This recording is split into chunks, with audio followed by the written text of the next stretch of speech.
Lá do Olha lá, ó, tá descendo o ônibus. Tá descendo. O senhor tá vindo lá do Caruaru? Ah, meu Deus. Nossa senhora, não sai. Ó, chega pra cá!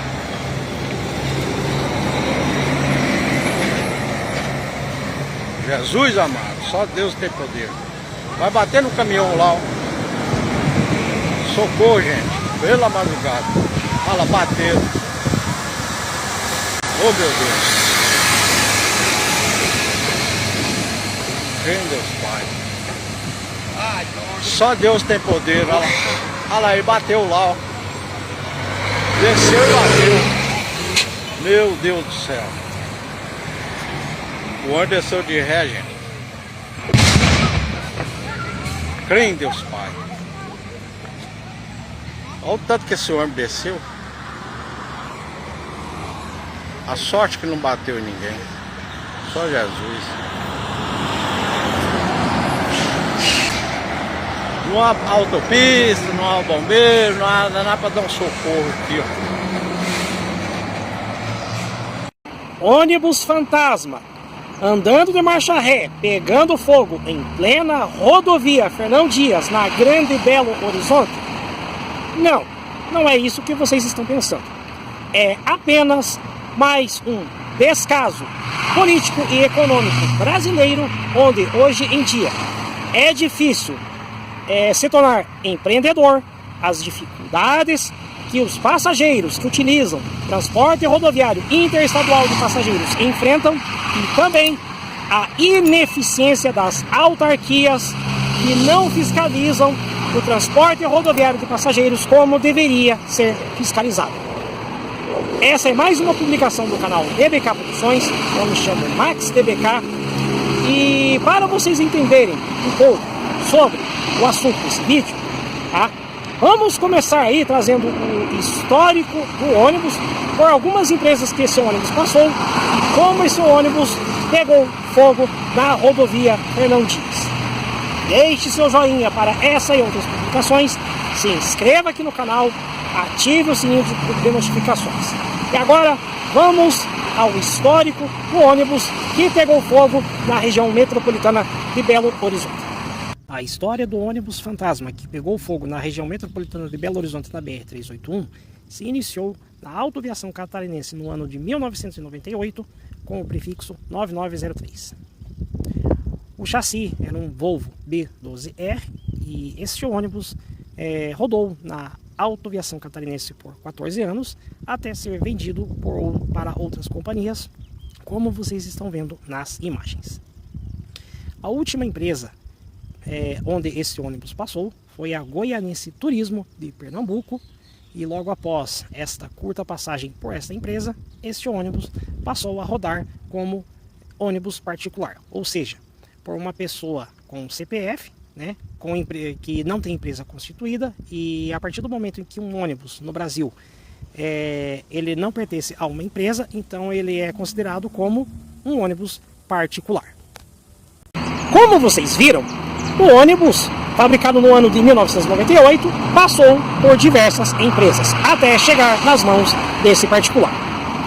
Mas como que o ônibus acabou tendo esse fim trágico, né? Já que pelo menos, né, os passageiros todos escaparam, tendo apenas prejuízos materiais. Então vamos dividir essa publicação em 3 graves problemas que o Brasil e os brasileiros vêm enfrentando. O primeiro desses problemas: a dificuldade para se empreender no Brasil.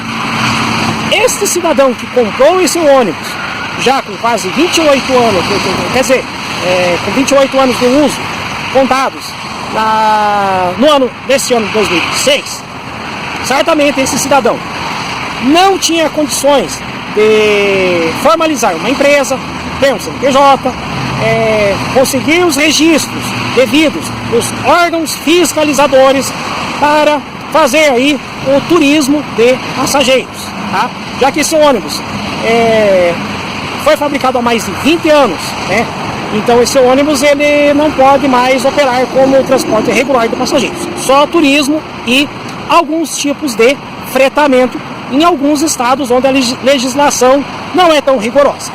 O valor de mercado desse ônibus é em torno de 40, 50 mil reais. E esse valor não é tão alto, justamente pela dificuldade do veículo, né, pelo ano de fabricação, conseguir os registros, né, necessários para ele se tornar regular. E a partir do momento em que uma pessoa compra um ônibus particular e não consegue formalizar uma empresa e ter os registros necessários, então essa pessoa acaba apelando para o transporte clandestino de passageiros. E foi o que esse cidadão que comprou esse ônibus fez, né?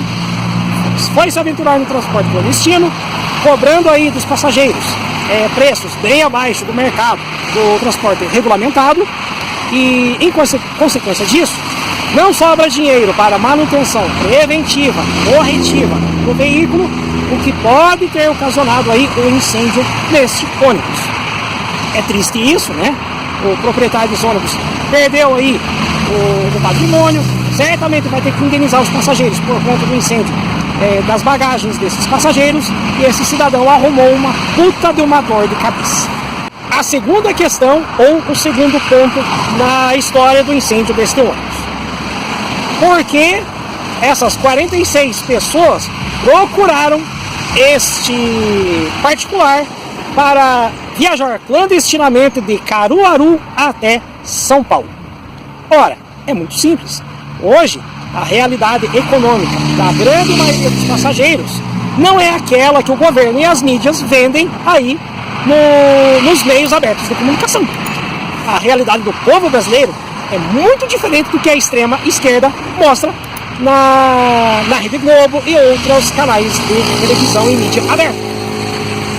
Os passageiros, para se locomover aí, seja para visita de familiares, estudo, trabalho, entre outros afazeres, as pessoas acabam se aventurando neste meio perigoso do transporte por conta da falta de dinheiro. E o resultado foi esse daí. Poderia ter sido pior? Sim, o ônibus poderia ter faltado freio, poderia o motorista ter dormido, né, por horas aí de estrada, e esses 46 passageiros poderiam não ter escapado deste trágico incêndio para o veículo. E o terceiro ponto, ou a terceira questão, e que é a principal desta publicação: cadê as autarquias como Polícia Rodoviária Federal, a NTT e outros órgãos fiscalizadores do transporte rodoviário de passageiros que não viram esse ônibus realizando viagens do interior de Pernambuco até a capital paulista? Isso é, se esse ônibus não foi mais longe do que isso. Cadê os órgãos fiscalizadores do transporte rodoviário de passageiros? Pois bem, pessoal, quando esse ônibus que eu mostrei aí, a foto, quando ele estava no particular, essa foto está no Ônibus Brasil desde o ano de 2024. Ou seja, ou esse ônibus foi comprado por esse particular no ano de 2024 ou até mesmo em anos anteriores. E certamente, esta viagem onde o ônibus pegou fogo não foi a primeira nem a segunda viagem. Esse ônibus deve ter feito várias viagens neste mesmo trecho. E a pergunta que não quer calar: onde estão ou onde estavam a NTT e a PRF, os dois principais órgãos fiscalizadores dos ônibus rodoviários de passageiros, que não abordaram este ônibus para verificar a documentação, os registros e tudo que esse ônibus tem que ter para circular? Cadê a eficiência das autarquias brasileiras no transporte rodoviário de passageiros, entre outras? Pois é, pessoal. Algumas das autarquias, como o IBAMA, se interessam muito mais em perseguir uma influencer e uma jaguatirica, né, nas redes sociais, onde essa jaguatirica foi apreendida, uma jaguatirica que estava ferida, tá, queimada, e essa influencer adotou essa jaguatirica, e o IBAMA não gostou e apreendeu esta jaguatirica, tá? E enquanto que diversos animais silvestres morrem queimados todos os anos no Brasil, mas fazer politicagem é mais importante do que cuidar do que realmente é preciso. Então, pessoal, hoje, tá? Ou melhor, nesta última sexta-feira, 9 de janeiro, presenciamos um ônibus andando de ré sozinho, pegando fogo. Não é um ônibus fantasma, por culpa o próprio sistema político brasileiro, que não dá chance do empreendedor trabalhar certinho e crescer, pela situação econômica dos brasileiros e também porque os órgãos fiscalizadores deixam a desejar, não honram com o dinheiro suado que nós pagamos em impostos e não trabalham como deveriam trabalhar. Acompanhem outras publicações aqui desse canal e também as nossas lives, onde eu e o Marcos Paulo de Jesus trazemos debates calorosos sobre a política, a economia brasileira aqui no DBK Produções. Um grande abraço a todos e nos falamos nas próximas publicações e nas próximas lives.